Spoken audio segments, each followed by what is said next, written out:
Hello everyone, इस video में discuss करने वाले हैं importance of ethnobotany in Indian system of medicines. Last video में हमने इथनोबोटनी क्या होती है ये डिस्कस किया था एंड कौन कौन से मेथड्स यूज किए जाते हैं इथनोबोटेनिकल रिसर्च के लिए।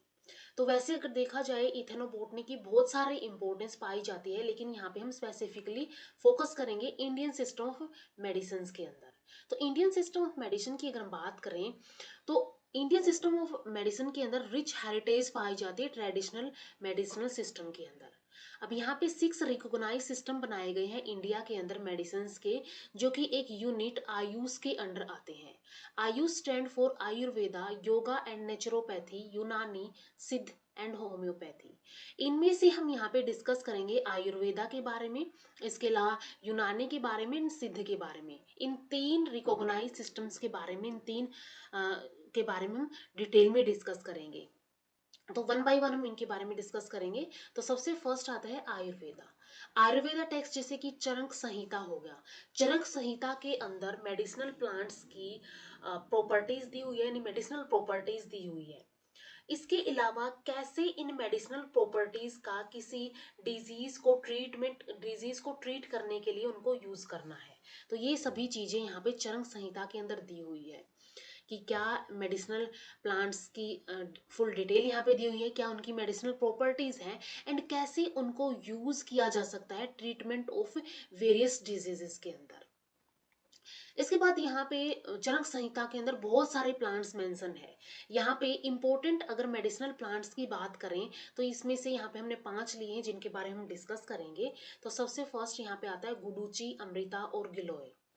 सेकेंड इज द पीपली और लॉन्ग पेपर। थर्ड मेथी, फोर्थ अनार एंड फिफ्थ धतूरा। ये सभी जो मेडिसिनल प्लांट्स है ये हम आसपास अपने देखते हैं। तो इनको हम वन बाय वन डिस्कस करते हैं। सबसे फर्स्ट आता है गुडुचि, अमृता और गिलोय। तो इसकी अगर हम बात करें, इसके चाहे लीव्स हो गई, इसकी स्टेम हो गई, इसके रूट्स हो गई, इन सभी के पास मेडिसिनल प्रॉपर्टीज पाई जाती है। इसका अगर पाउडर बना के यूज किया जाए तो ये कॉन्स्टिपेशन एंड डाइजेस्टिव सिस्टम को इम्प्रूव करने में हेल्प करती है। इसके अलावा ये शुगर लेवल को भी इम्प्रूव करती है, मेटाबॉलिज्म को इन्हांस करती है, और टॉक्सिन्स को भी रिमूव करने में हेल्प करता है। फास्टिंग ब्लड शुगर को इफेक्टिवली रिड्यूस करने में हेल्प करता है, तो ये डायबिटीज ट्रीटमेंट के लिए भी यूजफुल होता है। जो इसकी स्टेम होती है वो आर्थराइटिस के ट्रीटमेंट के लिए यूज की जाती है। प्लेटलेट लेवल को इंक्रीज कर देती है ये ग्लोए ब्लड के अंदर, तो ये डेंगू एंड मलेरिया फीवर के अंदर भी बहुत ज्यादा हेल्पफुल होती है। इसके अलावा कोलेस्ट्रॉल लेवल बॉडी के अंदर इफेक्टिवली ये मैनेज कर सकती है। तो ये सभी यहाँ पे क्या होगी, गिलोय की मेडिसिनल प्रॉपर्टीज होगी, जिसकी वजह से इसकी बहुत ज्यादा इंपॉर्टेंस है। सेकेंड आता है पीपली और लॉन्ग पेपर। तो पीपली और लॉन्ग पेपर की अगर हम बात करें तो ये इसके पास कुछ ऐसी एंटी कोल्ड प्रॉपर्टीज होती है। तो ये इफेक्टिव होती है लंग्स के लिए for controlling cough and cold. ठीक है, कफ एंड कोल्ड को क्या करती है, कंट्रोल करके रखती है, तो ये लंग के लिए बहुत ज्यादा इफेक्टिव मानी जाती है। इंडाइजेशन एंड डायरिया के ट्रीटमेंट के अंदर भी ये यूजफुल होती है। नेक्स्ट आता है यहाँ पे थर्ड मेथी। मेथी की अगर हम बात करें तो इसकी जो सीड्स होते हैं इनके पास मेडिसिनल वैल्यू पाई जाती है। कॉन्स्टिपेशन एंड डायबिटीज के ट्रीटमेंट के लिए ये यूजफुल होती है। इसके अलावा ये एक स्पाइस की तरह भी यूज की जाती है इंडियन क्यूजीन्स के अंदर। तो ये सभी मेथी की इंपॉर्टेंस है। नेक्स्ट आता है अनार। अनार जो इसके सीड्स एंड फ्लावर्स के पास मेडिसिनल वैल्यू पाई जाती है। ब्लड प्रेशर को रिड्यूस करने में हेल्प करता है, तो ये गुड होता है हेल्दी हार्ट के लिए। इसके बाद एंटी इन्फ्लामेटरी प्रॉपर्टीज इसके पाई जाती है एंड पेन रिलीविंग प्रॉपर्टीज भी इसके अंदर पाई जाती है। डाइजेशन के अंदर एड करता है एंड हीमोग्लोबिन को भी ये इंक्रीज करता है ब्लड के अंदर। नेक्स्ट आता है यहाँ पे फिफ्थ धतूरा। धतूरा की अगर बात करें तो इसके पास एनर्जेसिक यानी कि ये पेन को रिड्यूस करने वाली प्रॉपर्टीज पाई जाती है, या फिर हम बोल सकते हैं पेन किलर टाइप से इसके अंदर प्रॉपर्टीज पाई जाती है। एंटी इन्फ्लामेटरी प्रॉपर्टीज इसके अंदर पाई जाती है। तो ये फीवर को रिड्यूस करने में हेल्प करता है। इसके पास एंटी हेलमिथिक प्रॉपर्टीज भी पाई जाती है। एंटी हेलमिथिक यानी कि जो हेलमिथिसिस होते हैं, जो वर्म्स होती हैं, जो कि स्टमक एंड इंटेस्टिनल वर्म्स का इन्फेस्टेशन होता है उसको क्योर करने के लिए भी इसको यूज किया जाता है। तो इसको एक तरह से हम बोल सकते हैं एंटी पैरासिटिक ड्रग की तरह भी इसको यूज किया जाता है। अस्थमा एंड ब्रोंकाइटिस के ट्रीटमेंट के लिए यूजफुल होती है क्योंकि इसके अंदर एंटी इन्फ्लामेटरी प्रॉपर्टीज पाई जाती है। नेक्स्ट आता है, इसके पास कुछ सीडेटिव इफेक्ट्स इसके अंदर पाए जाते हैं एंड इसके अंदर ये कुछ टॉक्सिक कंपोनेंट भी पाए जाते हैं। सिडेटिव इफेक्ट का मीनिंग होगा कि कुछ पेन किलर टाइप के इफेक्ट पाए जाएंगे, टॉक्सिक कंपोनेंट इसके अंदर पाए जाते हैं। Therefore must be used under proper supervision of the medicinal practitioner only.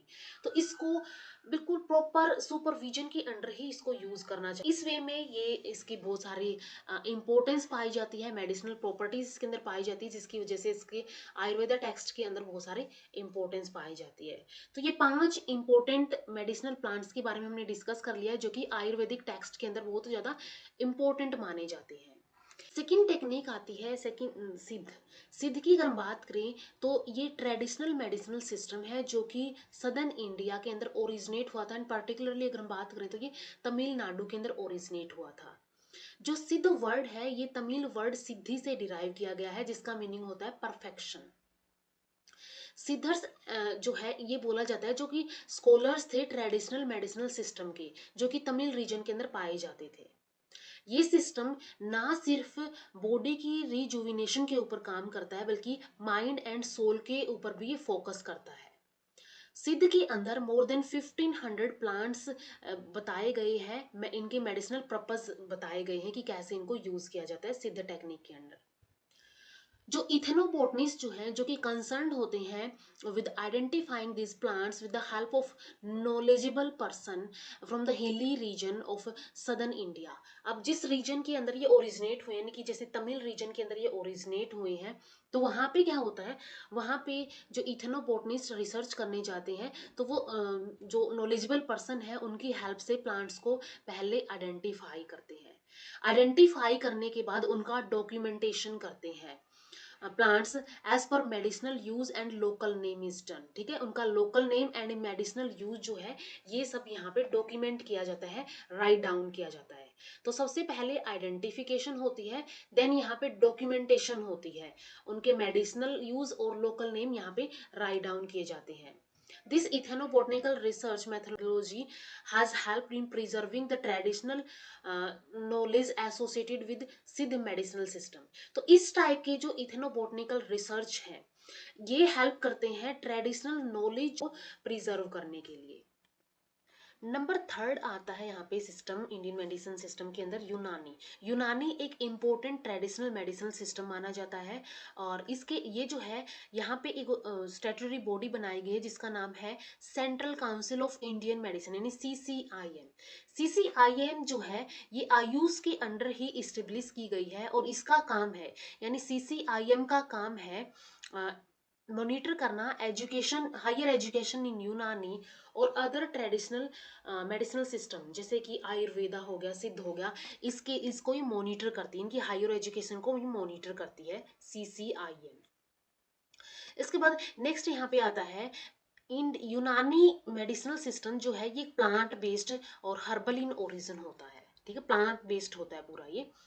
ये वेरियस टॉनिक्स के अंदर यूज किया जाता है एज ये एफ्रोडिजिएक की तरह यूज किया जाता है। एफ्रोडिजिएक का मीनिंग होगा जो कि सेक्सुअल डिजायर को या फिर लिबिडो को इंक्रीज करने में हेल्प करते हैं। इसको एज एक्सिलरेशन की तरह यूज किया जाता है यानी कि जो एक्साइटमेंट को इंक्रीज करते हैं। एस्प्रोगेटिव्स और लेग्जेटिव्स की तरह इसको यूज किया जाता है टू अटेन इक्लिबिरियम और balance of natural body humour जैसे कि बाइल हो गया, ब्लड हो गया, इनको भी बैलेंस करने के लिए ये यूज किया जाता है। इसके बाद यहाँ पे एक और यहाँ पे जो है एक बॉडी आती है जिसका नाम है सेंट्रल काउंसिल ऑफ रिसर्च इन यूनानी मेडिसिनल यानी कि CCRUM। ये भी मिनिस्ट्री ऑफ आयुष के अंडर ही आती है जिसको 1978 के अंदर बनाया गया था by dividing central council of Indian medicinal system. जो सेंट्रल काउंसिल है इंडियन मेडिसिनल सिस्टम की उससे अलग करके इसको एक अलग से CCRM को बनाया गया था एंड ये मिनिस्ट्री ऑफ आयुष के अंडर ही आती है। CCRM जो है ये अंडरटेक करता है ethnobotanical and medicinal plant surveys को to make their best of nature for care of man. ठीक है, कि कैसे नेचर का हम बेस्ट तरीके से यूज करके मैन की केयर के अंदर इसको ला सकते हैं। तो ये सभी CCRM अंडरटेक करती है, उसके अंडर ये सभी काम होते हैं, ये सभी रिसर्च यहाँ पे होते हैं। नेक्स्ट आता है सब common medicinal plants used in यूनानी मेडिसिन सिस्टम। ठीक है, इसके अंदर कॉमन प्लांट्स की अगर हम बात करें, सबसे फर्स्ट हम यहाँ पे बात करेंगे अमलतास की, जिसको केजिया फिस्टुला बोला जाता है। एंड लिन यहाँ पे आया है कार्लिनियस के लिए, क्योंकि फर्स्ट टाइम कार्लिनियस ने इसको नाम दिया था, फिर इसको डिस्कवर किया था। तो ये जो है ये प्लांट अमलतास है। अमलतास जो है इसको इंडियन लबरनम भी बोला जाता है। एंड ये जो डेसिडिस फॉरेस्ट है आउटर हिमालय के, उसके अंदर बहुत लार्ज नंबर के अंदर देखे जाते हैं। इसके पास एंटी इन्फ्लामेटरी प्रॉपर्टीज होती हैं। एंटी इन्फ्लामेटरी प्रॉपर्टीज का मीनिंग है जो बॉडी के अंदर फ्री रेडिकल्स होते हैं उनको उनको उनके अगेंस्ट फाइट करने में हेल्प करता है। तो जो भी इन्फ्लामेशन एसोसिएटेड डिजीज होती है उसके अगेंस्ट ये वर्क करता है। एंटी ट्यूसेसिव होता है। एंटी ट्यूसेसिव का मीनिंग है ये कफिंग को सप्रेस करता है। एंटी फंगल होता है, एंटी बैक्टीरियल होता है, लिवर प्रोटेक्शन प्रॉपर्टीज इसके अंदर पाई जाती है। तो ये सभी मेडिसिनल प्रॉपर्टीज इसके अंदर पाई जाती है।